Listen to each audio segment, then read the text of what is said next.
വാദിക്കുന്ന കേസുകളേക്കാൾ സ്വന്തം പേരിൽ പുതിയ കേസുകൾ ഉണ്ടാക്കാനുള്ള തത്രപ്പാടാണ് മാത്യു കുഴൽനാടന് എന്നാണ് അവസാനത്തെ റിപ്പോർട്ടും തെളിയിക്കുന്നത്. കുഴൽനാടന്റെ ചിന്നക്കനാലിലെ റിസോർട്ട് ഭൂമി ഇടപാടിൽ ക്രമക്കേട് നടന്നെന്ന വിജിലൻസിന്റെ കണ്ടെത്തൽ ശരിവച്ചിരിക്കുകയാണ് റവന്യൂ വകുപ്പ്. കുഴൽനാടൻ സർക്കാർ ഭൂമി കയ്യേറിയെന്ന വാദമാണ് ഇതിലൂടെ തെളിയുന്നത്. വില്ലേജ് അധികൃതർ ഭൂമി അളന്ന സമയത്ത് 1 ഏക്കർ 20 സെന്റ് ആധാരത്തിലുള്ള കുഴൽനാടന്റെ ഭൂമിയിൽ 50 സെന്റ് സർക്കാർ ഭൂമിയും കണ്ടെത്തിയിട്ടുണ്ട്.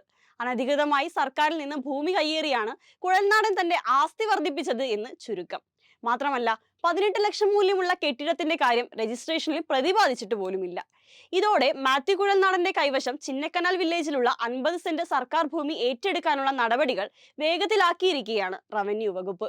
ആധാരത്തിൽ വില കുറച്ച് കാണിച്ച് ഭൂമി രജിസ്ട്രേഷൻ നടത്തിയെന്ന CPM എറണാകുളം ജില്ലാ സെക്രട്ടറിയുടെ പരാതിയോടെയാണ് മാത്യു കുഴൽനാടന്റെ ചിന്നക്കനാലിലെ ഭൂമി ഇടപാടിൽ കഥകൾ ആരംഭിക്കുന്നത്.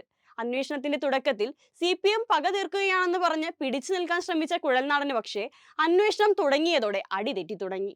ഇങ്ങനെ പോയാൽ വക്കീലിന് പുതിയ കുറച്ച് വക്കീലന്മാരെ തന്നെ ഏർപ്പെടുത്തേണ്ടി വരും.